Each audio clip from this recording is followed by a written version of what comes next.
আসসালামু আলাইকুম everyone. I hope আপনারা সবাই অনেক ভালো আছেন। আলহামদুলিল্লাহ আমার মনটা অনেক ভালো, বিকজ আজকে আমার জন্য অনেক হ্যাপি একটা দিন।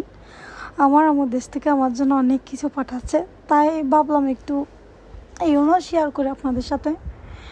তো অপেক্ষার প্রহর গুনতেছি, সময় কোনোভাবে কাটতেছে না। হাজব্যান্ড গেছে চালানি দিছে জামাইগুলো আনার জন্য। গেলে কি হবে, সে তো গেছে যে গেছে, আর আসার নাম নাই। এই দুনিয়াতে আমার সবচাইতে ফেভারিট খাবার হচ্ছে আমার মায়ের হাতের খাবার। রেস্টুরেন্টে গেলেও বলে যে আমার আম্মুর মতো রান্না হয় নাই, মানে এরকম বলা লাগে। এতটাই মজা, যারা খাইছে তারা তো জানে। তা আমার বাচ্চা কাচ্চা পেটে হইলেও আমি সবসময় শুধু আম্মুর হাতের খাবারই খুঁজি। কিছু কিছু মানুষ বলে তোমার কিছু খাইতে মনে চাইলে আমাদেরকে বলিও, এখানে যারা আছে আর কি। আমি বলছি না, আমার আম্মু পাঠায় দেয় সব কিছু, কী কী খাওয়া লাগে অথবা আমার কী খাইতে মন চায়। আমার শুধু মনে চায় আমার আম্মুর হাতের খাবার খাইতে, মানে আর কারো হাতের খাবার খাইতে তেমন ইচ্ছুক না আর কি। তো এখানে অনেক গরম পড়তেছে দুবাইয়ে। আম্মু এখানে দেখেন অনেক কিছু পাঠাইছে। আমি যেহেতু চামড়া নিই না মুরগির মাংসের, গিলা কলিজা এগুলো তো এখানে পাওয়া যায় না, তেমন আলাদা আলাদা করে রান্না করে অথবা খুঁজে রান্না করা লাগে। তা আম্মু গিলা কলিজা এগুলো, তারপরে চামড়া আমার হাজব্যান্ড অনেক পছন্দ করে, ওর জন্য রান্না করে পাঠাইছে। আম পাঠাইছে, তারপরে হচ্ছে হাঁস ওইবার যখন রান্না করে পাঠাইছিল ওইটা আম্মু মানে ভালো করে রান্না করে দিতে পারে না, কিন্তু মজা হয়েছে, বেশি সিদ্ধ হয়ে গেছে আর কি। তো এবার একদম পারফেক্টভাবে রান্না করে পাঠাইছে।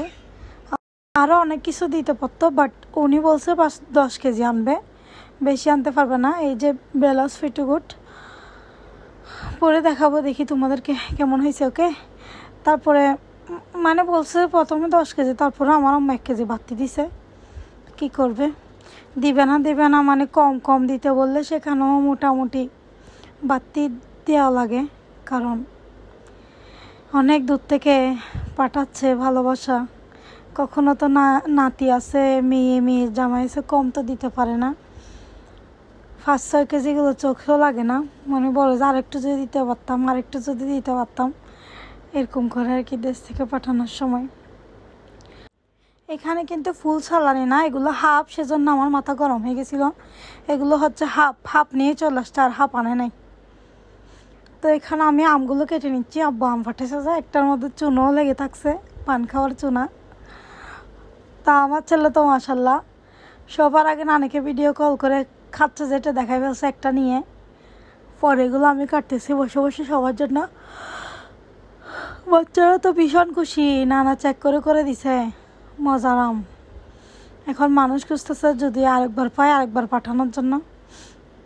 মা বাবারা আসলে এরকমই হয়, মানে বুকের ভিতরে ভালো কিছু যায় না সন্তানদের জন্য, নাতিদের জন্য। কিছু মানুষ দেখবেন সব খায় হজম করে ফেলে, তারপরেও তারা শুধু নাই হাই করে। মায়ের জায়গাটা আসলে কেউ কখনো পূরণ করতে পারে না, পারবেও না আমার মনে হয়। সবাই জানে এটা, আমি আমার মাকে কতটুকু ভালোবাসি, তো এটা নতুন করে বলা কিছু নাই। তো এখানে আমরা ম্যাঙ্গো খেয়ে নিচ্ছি কেটে, হাজব্যান্ড বাচ্চা কাচ্চা সবাই মিলে। মজা ছিল। আল্লাহ আমার মা বাবাকে আরও দেওয়া তৌফিক দেখ, আমিন। ওই যে মাছের মাথা ফাটাইছে 2টা বড় বড়, বলছে যে আমাকে একটা, আমার হাজব্যান্ডকে একটা খাইতাও। তো সেগুলো রান্না করে নিচ্ছি, আদর করে দিছে। না রান্না করলে কেমন হয়, আদর করে দিছে। দুটোটাই আমার খাওয়া লাগছে। আমার হাজব্যান্ডের মাথা তেমন খায় না, মানে ওই শুধু করে টান দিয়ে টাকা বাজে, বাকিগুলো সব আমার খাওয়া লাগে। দুটোটাই আমি খেয়ে ফেলছি। মাছগুলো তো বাচ্চারা খাইছে। তারপরে চিংড়ি মাছও মাশাল্লাহ এখনও আছে। ফাস্টা করে বাহির করে গরম করে দিছি আর কি হাজব্যান্ডকে, আমরাও খাইছি। বাচ্চারা তো তেমন খায় না। ও আমার হাজব্যান্ডের জন্য আবার চামড়া রান্না করে ফাটাইছে, গিলা কলিজা এগুলো ফাটাইছিল না, এগুলো গরম করে নিছি খাওয়ানোর জন্য। এগুলো নালিটিয়া, এগুলো মেবি এগেন পাঙ্গাস মাছ। আজকে আবার রান্না করছি।